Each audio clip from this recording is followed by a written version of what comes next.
l'association, qui a fait confiance moi pour l'avoir déjà exprimé, je sais que c'est toujours le cas.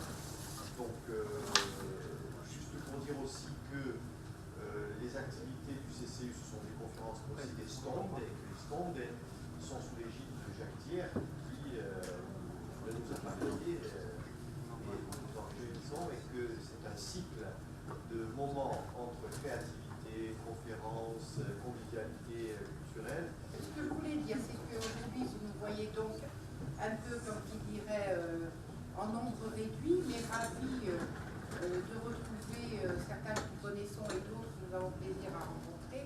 On n'a pas assez peut-être signalé qu'à Mouzanos, chacun peut s'exprimer, on parle de lecture et de qualité de lecture ou de compétences de lecture, mais aussi d'impression de lecture. Donc quelqu'un qui n'a lu que quelques textes, quelqu'un qui ne sait pas, qui n'a pas vraiment les mots pour parler de narratologie ou de toute cette science d'étude des textes, peut très bien prendre la parole en disant « Moi ça j'ai détesté, ça m'est tombé des dames de petites pages, ou bien j'ai adoré ce livre, je ne sais pas pourquoi. » Bon voilà, ça c'est quelque chose que je répète inlassablement. C'est pourquoi tout le monde peut prendre la parole. Et c'est à dessein, et on le répète, nous n'avons pas le souci de paraître savants, parce que nous ne le sommes pas déjà. Et puis ensuite, parce que si c'est pour paraître savants, il y a d'autres instances, il y en a beaucoup qui existent, et elles ne nous intéressent pas particulièrement, parce que nous aimons la littérature, mais nous aimons aussi l'humanité. Donc pour nous, la littérature est une façon de parler à l'autre, et de toucher l'autre et d'entendre l'autre. Voilà, c'est en fait un biais, le livre devient presque un prétexte, mais disons que comme c'est une passion commune, c'est le lien et la façon que nous avons d'aller même dans la Corse la plus cachée, la plus reculée, puisque nous aimons aller dans le rural, comme dans des institutions qui nous invitent, et dans les villes où nous nous retrouvons dans des cafés. Pour commencer cette petite séance qui a un titre un peu pompeux, je ne sais pas, on avait eu une envolée lyrique le jour où Jacques Thiers nous a dit, donné l'intitulé de cette rencontre, on avait marqué « si », tout est littérature. Vous savez que le « si », ça s'oppose un peu. Ça supposerait que quelqu'un nous aurait dit « oh, la littérature, ça ne concerne qu'un petit domaine, c'est quelque chose peut-être d'un peu élitiste ou quelque chose à part ». Et en fait, c'était à partir de quelques constatations, on s'était dit « mais des échos de l'art dans la littérature, il y en a énormément.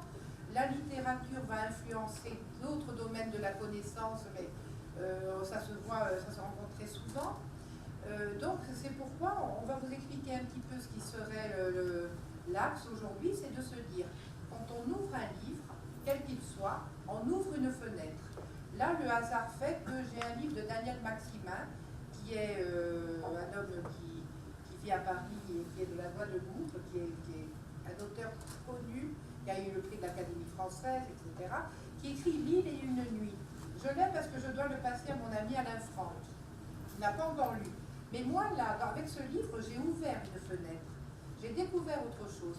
Et il se trouve que souvent, lorsque j'ouvre un livre et que je lis, que ce soit Murakami, le japonais, que ce soit Balzac, tiens, quelque chose de classique 19e français, eh bien, dedans, j'ouvre encore des fenêtres. Et je vois qu'il y a toujours des fenêtres. Fenêtres vers la musique, fenêtres vers le cinéma, fenêtres vers la peinture. Et je me dis que finalement, il y a des échos, il faut savoir les voir, il faut aimer s'amuser à déceler l'intertextualité, ou alors tout ce qu'on va rencontrer. Je vais peut-être donner la parole tout d'abord à Laurent, parce que la démarche est assez originale. Laurent montre combien la philosophie, par exemple, s'est intéressée à la littérature, et combien un texte littéraire qui paraît anodin, qui est très plaisant d'ailleurs, et que je vous invite à lire, si vous ne l'avez pas déjà lu, peut donner lieu à des interrogations de type presque métaphysique. Alors, Laurent. Alors, hein?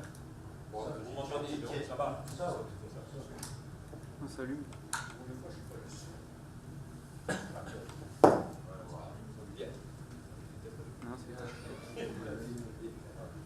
D'accord, bien. Tout d'abord, petite parenthèse, mon émotion de me trouver ici, dans ce spazio natal Luciane, que j'ai bien connu à votre âge, je dirais, en fac à Nice.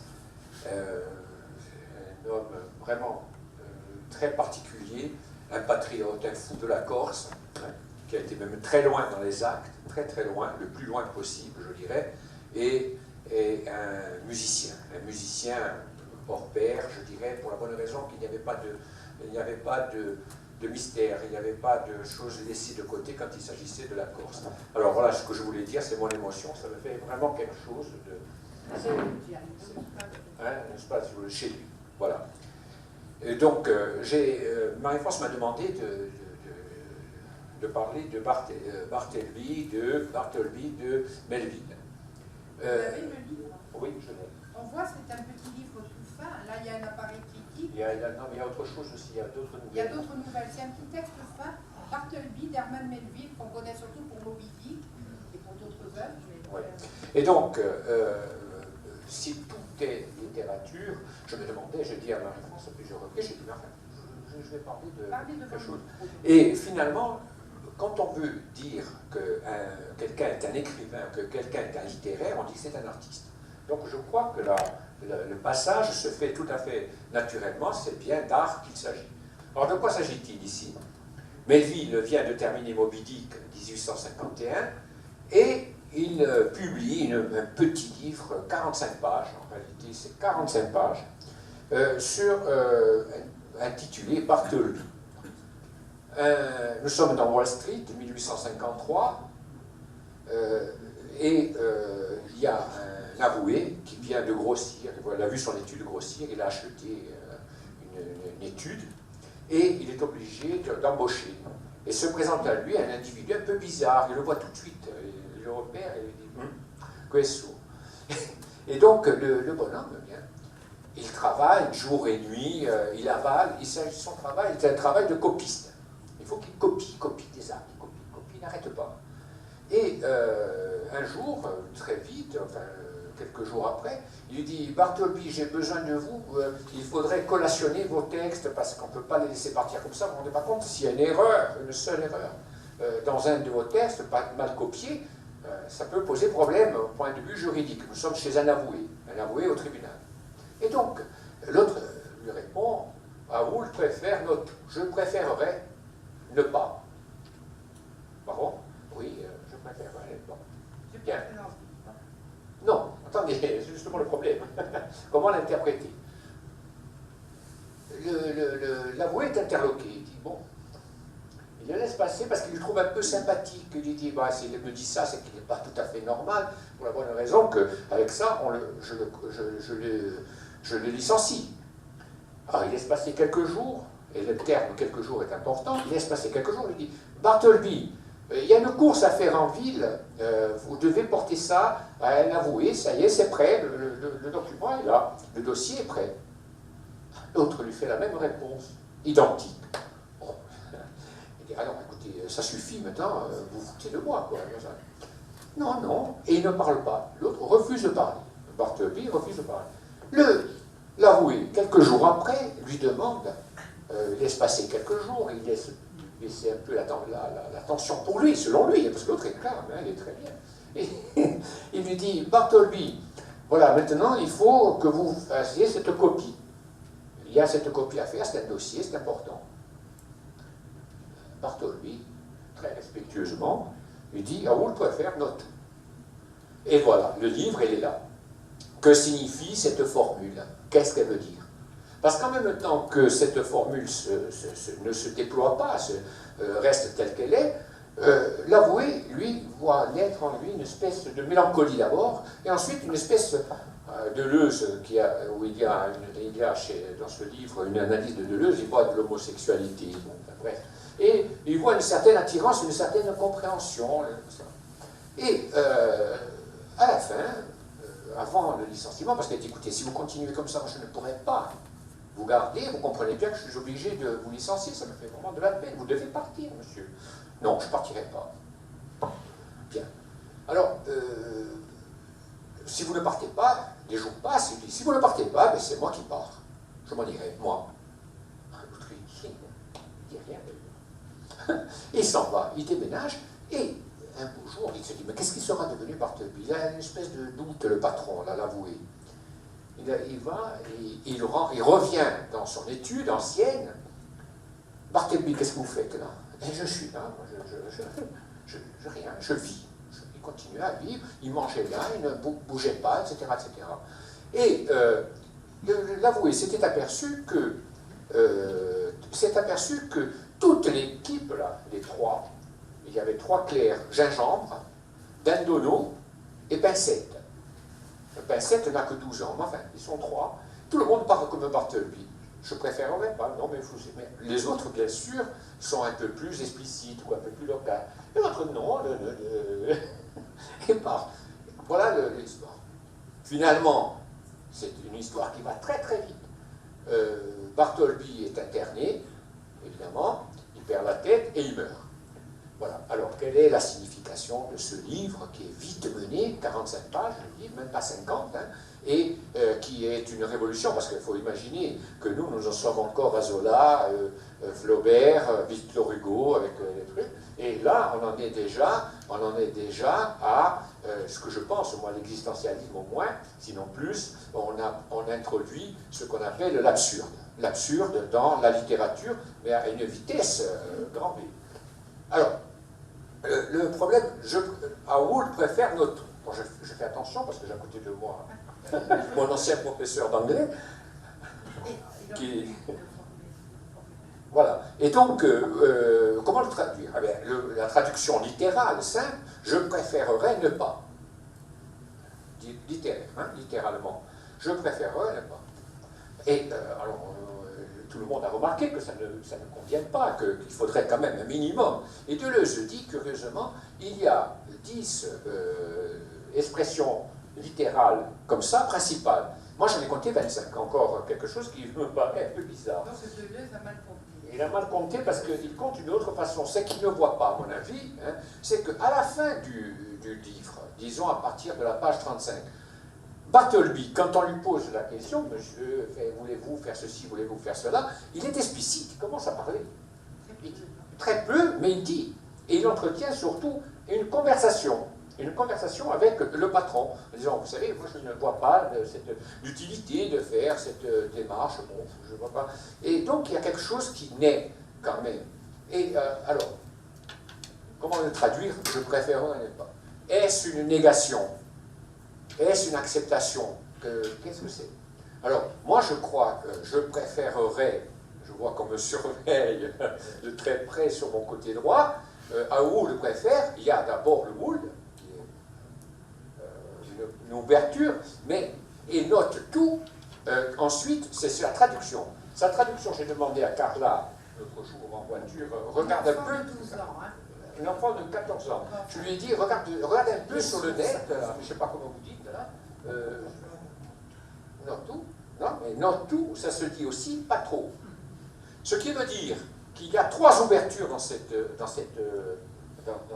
locution, je dirais. Je préférerais, d'abord, c'est pas non, je dis non, ce n'est pas ça. Je préférerais, note tout.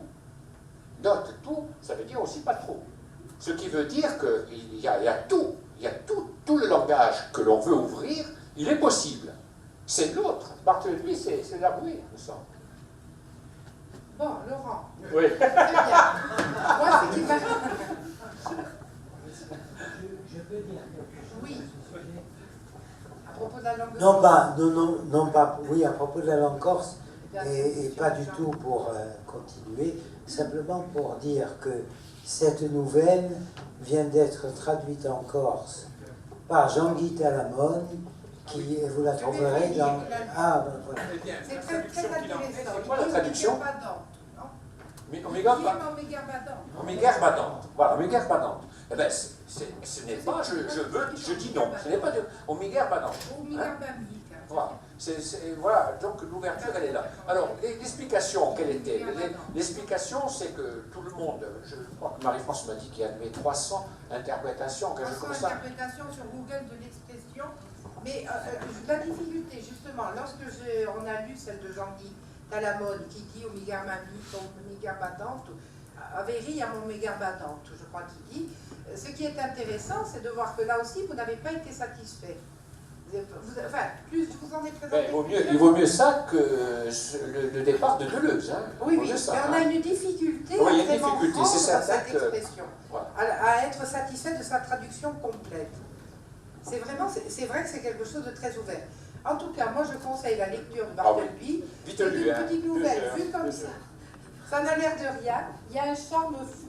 D'ailleurs, énormément de personnes l'ont lu. On commence, et c'est quelque chose qu'on lit d'un trait. Vraiment, ce n'est pas pour rien que, par exemple, que Jean-Guy Talamogne et d'autres ont voulu la traduire, c'est qu'il y a vraiment un grand charme. Et ça pose le problème aussi de l'entrée de l'absurde hein, en littérature, de la découverte avant Kierkegaard et de nombreux autres, l'absurdité de l'existence qui est posée crûment. Oui, voilà, là je ne suis pas d'accord avec, si vous permettez, hein, 2 secondes, 2 minutes. Deleuze dit la formule, à vous le préfère l'autre, épuise le langage.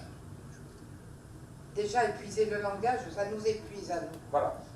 Mais à mon avis, la façon dont il pose la question, Bartleby, c'est lui hein, qu'il faut retenir, c'est que, à mon avis, il n'épuise pas la raison, il n'épuise pas la logique et le discours. Non pas le langage, le discours. C'est tout à fait différent. Je crois que là, il y a quelque chose à voir, notamment dans un milieu universitaire. Je crois que c'est très intéressant. Parce que, par exemple, il y a quelque chose qui est frappant, c'est que le patron, l'avoué, ne se nomme pas, ne s'identifie pas. Il dit je. Et on ne connaît pas son nom. Et puis, il a une série d'attitudes qui n'est pas véritablement logique. Pourquoi refuse-t-il la sanction? Pourquoi attend-il quelques jours? Pourquoi fait-il toujours référence quand il y a quelque chose de fort, d'important, où il arrive à un point, et ça va très vite, sur 2-3 pages, il arrive à un point où il faut se rapprocher à la vérité. Il dit, je pense à l'affaire Colt, bon, qui est une affaire de crime atroce aux États-Unis. Il parle même du savon de Marseille. Oui, comme ça. Oui, un peu comme les auteurs. Il bloque la chose pour partir sur autre chose. Et sans chapitre. Ouais. Tout d'un coup.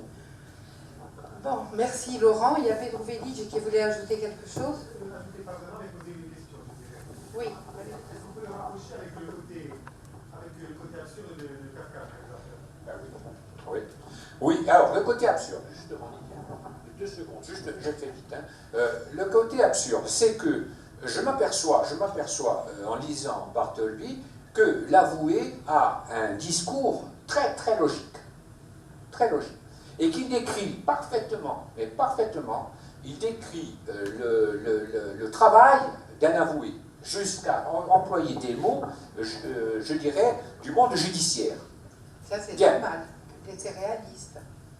Non, mais attendez, mais il a été marin, il n'a pas encore douanier, parce que moi je pensais que Bartleby avait été composé après qu'il ait travaillé 19 ans dans la douane. J'ai dit ça, c'est du droit.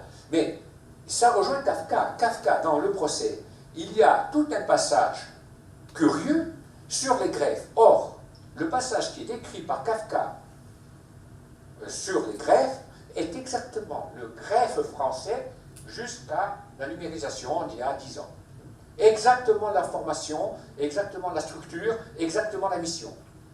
Alors comment Kafka, qui c'est vrai, a fait 1 an, a travaillé 1 an dans un greffe à Prague, comment peut-il avoir compris tout ça?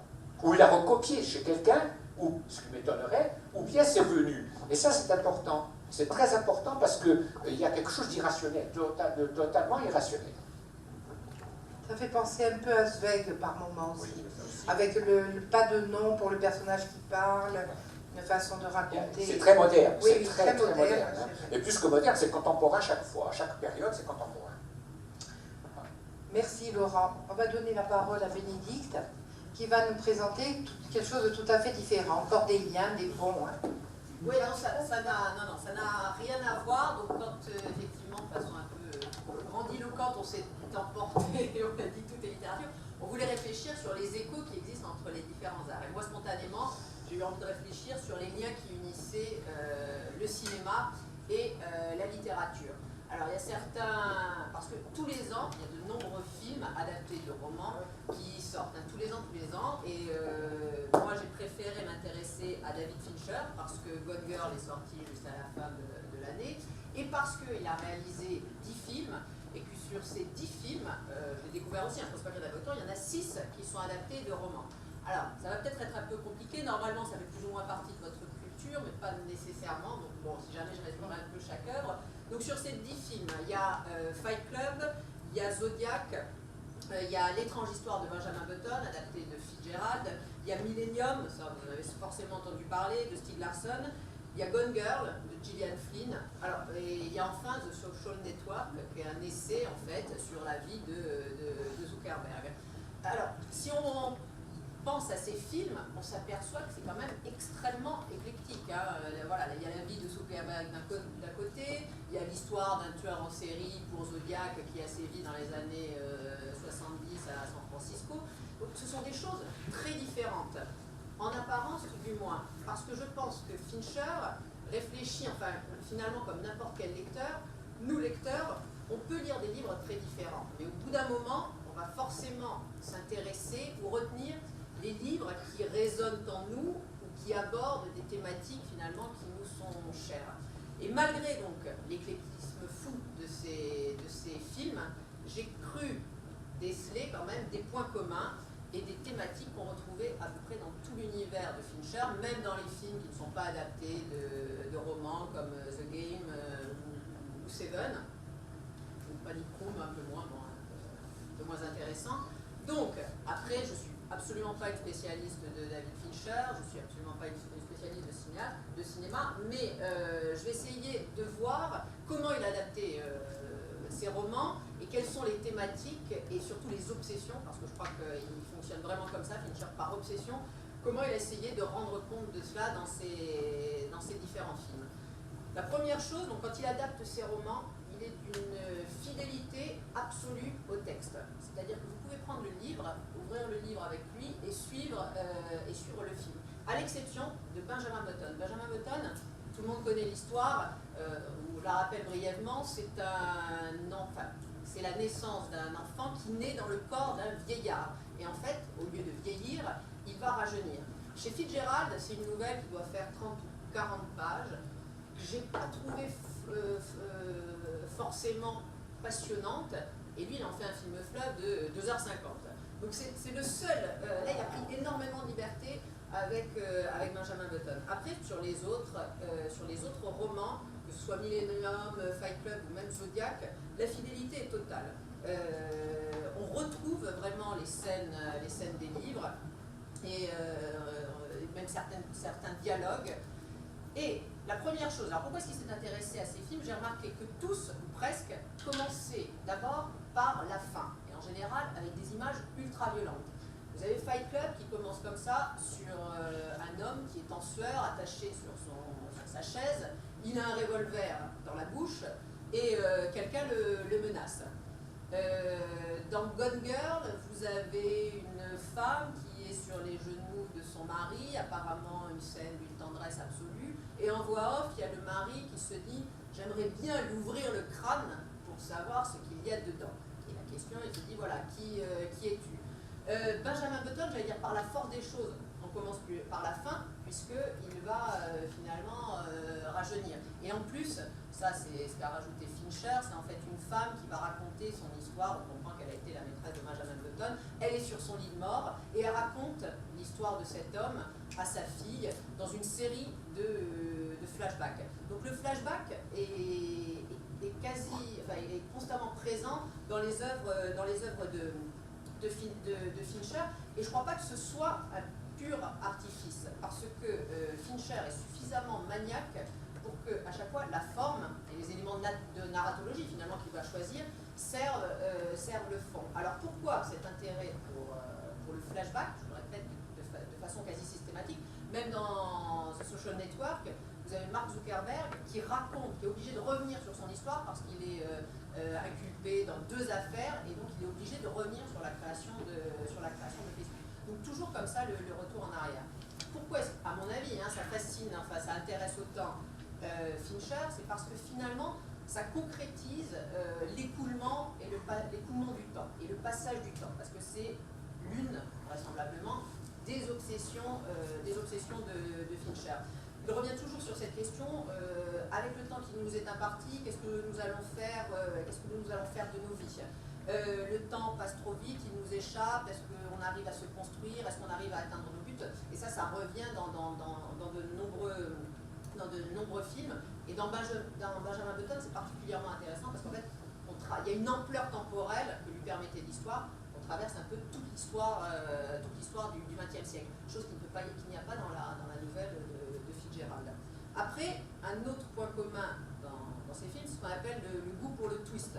Le twist, c'est une sorte de coup de théâtre qui se produit donc, alors soit aux 2/3, soit vers la fin du film, et qui vous amène, mais ça vous les avez aussi dans les romans, hein, et qui vous amène à une relecture complète de l'œuvre.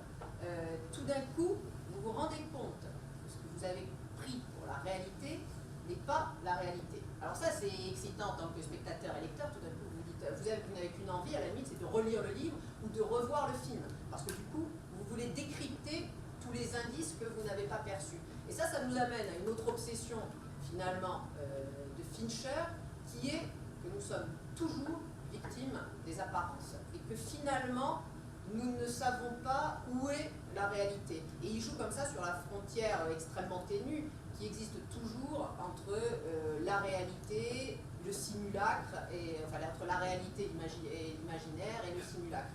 Ça, vous l'avez, bon, je pense que pas mal l'ont vu, dans Gone Girl. En apparence, vous avez un couple idéal, un très beau jeune homme, Ben Affleck, une merveilleuse jeune femme, ils sont beaux, ils sont jeunes, plus trop riches parce qu'ils vont être obligés d'aller, ils sont victimes aussi de la crise. Et ils vivent apparemment une vie idéale, jusqu'au jour où la femme disparaît et tout laisse à penser que c'est le mari qui l'a tuée. Mais on ne retrouve pas le corps. Et ce qui est fascinant, et dans le roman, enfin un grand roman, hein, mais ce qui est fascinant dans le roman et dans le film, et ça Fincher l'a parfaitement compris, c'est que la femme, on découvre, alors je ne vous raconte pas si vous n'avez pas vu, mais la femme a toujours voulu que sa vie soit parfaite. Parce qu'en plus, enfant, lorsqu'elle était enfant, ses parents sont littérature de jeunesse, et ils ont créé le double de leur fille, l'épatante Amy, et c'est le double parfait de leur fille. Là où leur fille échoue, l'épatante Amy, dans ses livres de jeunesse, va réussir. Et ça va entraîner la jeune femme dans une sorte de spirale un peu schizophrénique, et elle va vouloir que sa vie soit idéale. Et le jour où elle découvre que son mari la trompe, les garçons trouveront peut-être qu'il a une bonne excuse parce que c'est avec le top modèle Émilie, Rachel, voilà. Tout s'enraye, et finalement plus rien ne fonctionne comme elle l'avait imaginé. Donc ça, voilà, nous sommes constamment victimes des apparences. D'ailleurs, Gone Girl, le film s'appelle normalement Les Apparences, le livre s'appelle Les Apparences, et d'une certaine façon, tous les films de Fincher pourraient s'appeler Les Apparences. Dans Fight Club, c'est pareil. À un moment donné, donc vous avez cet homme, le personnage principal, qui va créer donc les Fight Club avec un autre personnage, c'est-à-dire des clubs de combat où les hommes se frappent à main nue, sans chemise, etc. parce qu'ils ont en tête un vaste projet qui est le projet Chaos et qui est finalement un vaste programme de destruction, hein, dans une certaine forme de nihilisme, pour après repartir à zéro. Et le personnage principal croit avoir trouvé en cet ami, entre guillemets, Tyler Durden, croit avoir trouvé une sorte de personnage idéal et il croit faire quelque chose de sa vie. Mais il se passe là encore quelque chose et on se rend compte qu'au contraire, il passe peut-être à côté de son existence. Donc, voilà.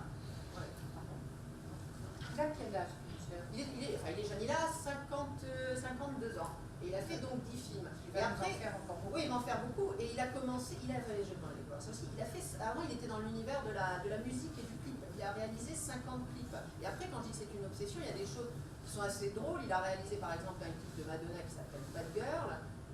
Alors il s'arrange toujours en plus pour avoir, même dans les clips, hein, il y a Christopher Walken qui joue dans le clip. Et l'une des premières images, vous avez Madonna qui est allongée, morte. Et là, reflashback, on va découvrir dans le clip pourquoi elle a été tuée.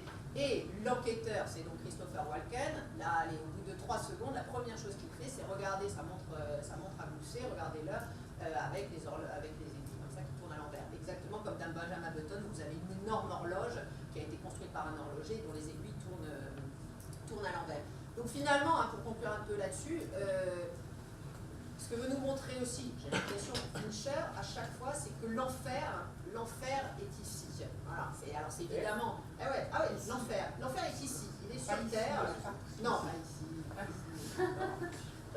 Mais c'est quand même, c'est toujours des variations sur le même thème. Après, ça, vous l'avez de façon évidente, même si c'est pas adapté d'un roman, mais vous l'avez avec Seven, où vous avez justement le personnage, le psychopathe, l'auteur psychopathe, qui s'inspire de la Divine Comédie et qui réalise donc les meurtres en fonction des 7 péchés capitaux. Donc, la figure de psychopathe, évidemment, ça l'intéresse plus particulièrement. Vous l'avez dans Zodiac, vous l'avez dans Seven. Le regard qu'il porte sur les relations humaines, que ce soit familiales ou sociales, elles sont extrêmement noires aussi. Et en plus, bon, à chaque fois, ce sont quand même des êtres désespérément seuls. Même quand dans Benjamin Button, pour avoir un personnage qui est heureux parce qu'il est amoureux, ils sont amoureux, et puis c'est une belle histoire d'amour. C'est rare qu'il y ait de bonnes histoires d'amour chez Fincher. D'ailleurs, il n'y a pas beaucoup d'enfants non plus, hein, soit ils ne peuvent pas en avoir. Ben, cette histoire d'amour est impossible puisque lui ne cesse de rajeunir. Et bon, à un moment donné, il se trouve à peu près un accord quand elle a 42 ans, mais lui, il va finir par devenir un adolescent, et donc ce sera plus possible. Et après, voilà. Et voilà, il y a énormément de choses comme ça. Les failles aussi de notre système, une grosse critique de la société de consommation. Ça, dans Fight Club, c'est flagrant aussi. Hein, c'est d'ailleurs ce que veut évacuer le personnage que rencontre le narrateur. Une grande place aussi accordée, je ne vais pas tout aborder, mais aux journalistes. Parce que le journaliste, la position du journaliste est intéressante. C'est celui qui est censé, et les médias en général, c'est ceux qui sont censés nous rapporter la réalité telle qu'elle est. Mais en fait, ils vont utiliser cette réalité parfois pour la manipuler, ou eux-mêmes vont être manipulés par la réalité. Ça aussi, on le retrouve dans Gone Girl. Les médias qui tout d'un coup s'emparent de l'affaire, c'est super, ils ont une victime idéale avec Ben Affleck, et ils se jettent dessus. Et on finira, ce sera le dernier point, là encore, on ne peut pas tout aborder. Mais je le disais tout à l'heure, il y a Fincher qui vient de l'univers du vidéoclip, et quand même, la réalisation est extrêmement soignée. Tous ces génériques fonctionnent un peu justement comme des clips, et entre la musique qu'il choisit, hein, puisqu'il connaît bien les musiciens, à chaque fois il y a des univers comme dans un livre. On aime un livre parce qu'il y a un univers particulier, et on va aimer un film parce qu'on y retrouve un univers particulier. Ça, alors je le cite encore Seven, alors que c'est pas adapté d'un roman, mais c'est flagrant. Vous prenez le générique de Millennium, c'est absolument fabuleux, à la fois au niveau de la musique et de la réalisation visuelle, c'est quelque chose d'extrêmement maîtrisé. Donc j'ai l'impression que Fincher fait partie de ces auteurs qui arrivent, à travers des films très, très différents, à construire, comme n'importe quel artiste, une œuvre qui a une unité, une cohérence. Voilà. C'est pour ça que j'aime bien Fincher. Après, il y a plein de choses, ce sera pour une autre fois. Il y a beaucoup de succès. Oui, alors lui, après, ça dépend. Hein. Par exemple, Fight Club, ça a été une catastrophe, parce qu'on a dit que c'est un film qui fait l'apologie de la violence. Mais il n'est pas aimé. Mais en revanche, il est sorti à DVD, en DVD, et c'est grâce aux jeunes que Fight Club après est devenu un film culte. Parce qu'il y a des répliques de Fight Club qui sont reprises. Gone Girl, ça marche bien. Et après, c'est toujours pareil, on a l'impression au départ que ça peut être des films très lisses, et au contraire, il faut aller au-delà du cliché. Il joue avec les clichés, c'est volontairement qu'il a choisi Ben Affleck qui peut ressembler à l'acteur le plus lisse du monde. Mais finalement, voilà, il faut. L'actrice, il aime beaucoup les héroïnes un peu hitchcockiennes, blondes, Kate Blanchett, Gwyneth Paltrow, etc. Mais là encore, il faut gratter et voir ce qu'il y a derrière. Après, quand il choisit des femmes un peu plus fortes, ce sont des écorchées vives. Hein. C'est la Lisbeth dans Millennium, une geek complètement torturée, malmenée par la vie. Voilà, comme ça, il a expliqué le roman. Est-ce que les jeunes là qui êtes là, vous regardez les films de Fincher? Est-ce que ces titres que Bénédicte a évoqués, vous les connaissez? Quelques-uns? Gone Girl, par exemple, vous l'avez vu ce film? Non? Millennium, vous connaissez au moins le roman, non? Non, le roman, non. Ça a été un succès. Ah ouais, Millennium, la trilogie, l'homme qui n'aimait pas les femmes, hein, les hommes qui n'aimaient pas les femmes. Ah oui. Et puis le fait d'avoir choisi ces textes chez Fitzgerald, chez Balamuchet, des auteurs très différents comme ça donne toujours, ça montre une curiosité intellectuelle. Ah ouais, je pense que Fincher, alors il est peut-être aussi très bien entouré, mais je pense que c'est vraiment un lecteur. Et il ne s'arrête pas, il choisit aussi bien des grands auteurs comme Fitzgerald, comme Gillian Flynn pour les apparences. C'est pas un grand roman, hein, ça ne marquera pas l'histoire de la littérature. Mais et quand il a pris Fight Club, c'est une œuvre dont on peut se dire, moi quand je l'ai lu, au début, ça part dans tous les sens. On se dit, c'est un roman absolument inadaptable. C'est complètement baroque, c'est une série de flashbacks qui revient, on ne comprend pas, le personnage a l'air un peu fou. C'est compliqué. Mais justement parce que c'est un réalisateur qui maîtrise absolument tout, bon, et ultramaniaque dans The Social Network, qui raconte que la première prise, ce personnage qui part très vite, par Jules Carver, il a rejoué 80 fois. Donc voilà, c'est un réalisateur sans doute un peu tyrannique. Mais voilà. Ouais. Je peux me permettre juste à propos de Fight Club. Non, mais juste le premier produit d'abord. Moi, personnellement, j'en sais trop rien, mais bon, si on entend 50 interprétations, Fight Club, c'est un produit à peu près tout ce qui existe sur Terre, selon l'interprétation. Par exemple, ouais. Qu'est-ce que vous avez entendu? Déjà, effectivement, L'apologie de quoi? l'apologie de la violence, entre autres, justement. L'apologie du nihilisme, évidemment. Ah ouais, le personnage principal est complètement nihiliste. Mais justement, alors bon, après on ne peut pas révéler le fameux twist, on ne peut pas parler de la fin, mais voilà. Mais on se rend compte que c'est pas du tout une apologie, c'est un simple constat sur la triste réalité de nos sociétés de consommation. Hein. Bon. Ouais. Je pense que quelques-uns vont essayer de se le procurer, de le trouver et d'avoir. J'ai entendu aussi l'apologie de l'anarchie. Ah ouais, c'est un anarchiste, le personnage principal, ouais. Plus C'est curieusement, ce vers quoi il tend, hein, l'anarchie totale. plus curieusement l'apologie du fascisme, ça je cherche à comprendre le point. Oui, même l'homosexualité entre Brad Pitt et Edward Norton, ouais. Et Dans Millennium, il y a une allusion au fascisme. Enfin, c'est- Ouais, mais à Millennium, c'est plus qu'une allusion, puisqu'à un moment, il y aura peut-être un complot. Ouais, c'est pour ça qu'il y a des choses qui reviennent comme ça. Et plus curieusement, alors je vais en tirer le tout pour la fin, Attention. si je veux dire. Le fait que ce film serait révélateur justement d'un complot international d'un complot international, au plus c'est très précisément ce qui est dit dans le film. Ah, oui, puisqu'il y a le vaste projet Chaos qui est mis en place, je l'ai dit, hein, pour tout détruire. Hein. Après, alors, je sais pas.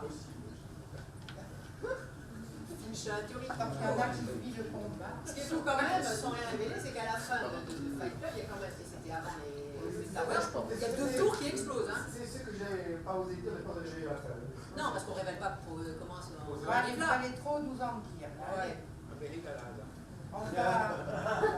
Est-ce qu'il y a quelqu'un qui, dans le public, a envie de juste d'évoquer même un titre, hein, si vous ne vous souvenez plus véritablement de l'histoire? Là, tous les gens sont libres. Ce que je veux dire, c'est vous avez sûrement en tête des titres de romans, de livres lus, et qui ont évoqué un tableau, une sculpture, ou qui ont parlé d'une musique, ou d'un film. Réfléchissez un peu. Ce matin, je réfléchissais avec quelques personnes et on discutait et on me disait, pensons à Marie Ferrand, avec à propos du peintre Montaigne, La princesse de Mantoue, un livre qui a eu beaucoup de succès, qui d'ailleurs est paru dans une édition de poche et qui justement naît oui c'est assez court, c'est vrai, naît de ce tableau. À partir de là, il y a tout un travail qui est fait. Pensons aussi à un livre à propos de la jeune fille à la perle de Vermeer, de Tracy Chevalier, où on apprend que Vermeer avait employé une petite jeune fille pour faire le ménage chez lui. Eux, c'était une famille catholique, elle, c'était une petite protestante de 16 ans qui rentre dans cette famille de 6 enfants, se met à servir, à broyer les pigments, à aider le maître à peindre, et un jour il la peint. Et quand il la peint, il se dit, tiens, je vais emprunter les boucles d'oreilles de ma femme, ce sont des belles perles, il les lui met aux oreilles, et c'est ce portrait si connu, c'est une interprétation, hein, la jeune fille à la perle, et dommage qu'on ne puisse pas le projeter, qu'on n'ait pas eu le temps de préparer, parce que, oui, mais on n'a pas pu amener notre outil à porter la clé avec les images prévues, et donc on s'est rendu compte que en lisant ce texte, les gens ont redécouvert la beauté de ce tableau, de la jeune fille à la perle, parce que la femme s'étant rendue compte de la présence de ce tableau et de la perle, des perles aux oreilles de la jeune femme, a supposé qu'il y avait une liaison et la jeune fille s'est retrouvée à la rue.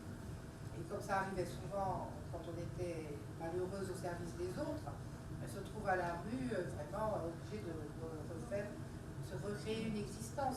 Après, je pensais aussi, bon, il y a Balzac, le chef-d'œuvre inconnu.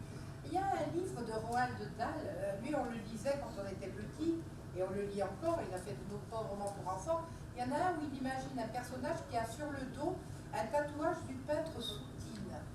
Et donc ce Tom est obligé de se cacher sans cesse parce qu'on veut lui arracher sa peau. Voilà. Ensuite, il y a le fameux Judas de Léonard, de Léo Pérouse. Quand Léo Pérouse a voulu peindre la scène et que personne ne voulait faire Judas, et qu'il a volé l'image d'un homme ivre dans une taverne à soie, et que ce Tom ensuite voit que dans toutes les villes où il va, on le fuit, on le regarde de travers, les gens ont comme quelque chose de négatif à son égard. Et puis un beau jour, quelqu'un lui dit, mais c'est le Judas de Léonard. Et il se rend compte que, en fait, on lui a volé son image, et il vit le malheureux, il essaye de prouver qu'il n'est pas Judas. Et il y a énormément d'œuvres comme ça.